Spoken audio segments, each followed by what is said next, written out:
Thank you, Mr. Speaker.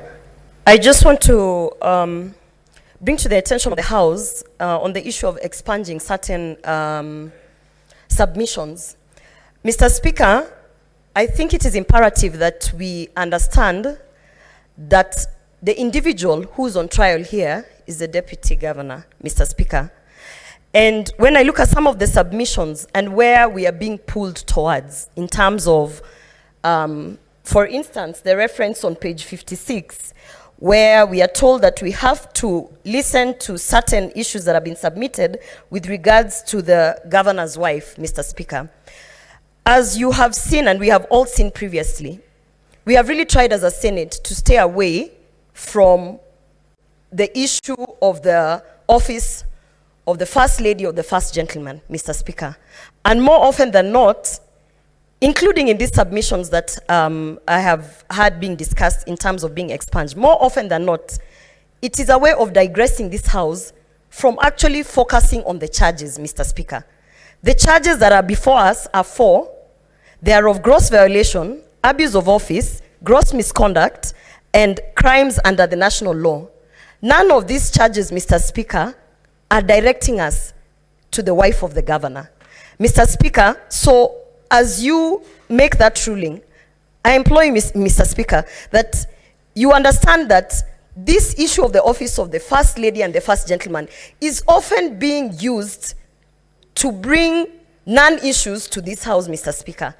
So I want to point out to both parties that, first of all, the governor's wife is not going to appear before us. So therefore, we should, it is not forming part of this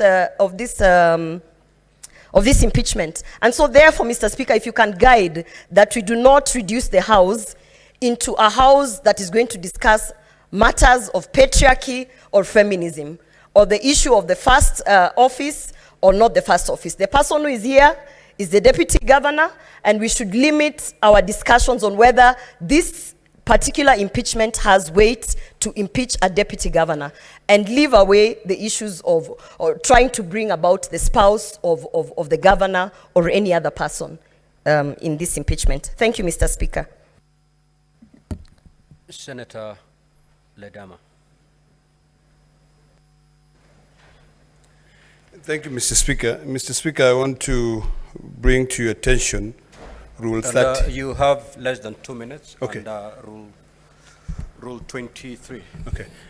Rule 20. Okay. Thank you, Mr. Speaker. Mr. Speaker, I was trying to make sense of what the two parties, the Assembly and also the Deputy Governor, were trying to allege in terms of the introductions of new evidence.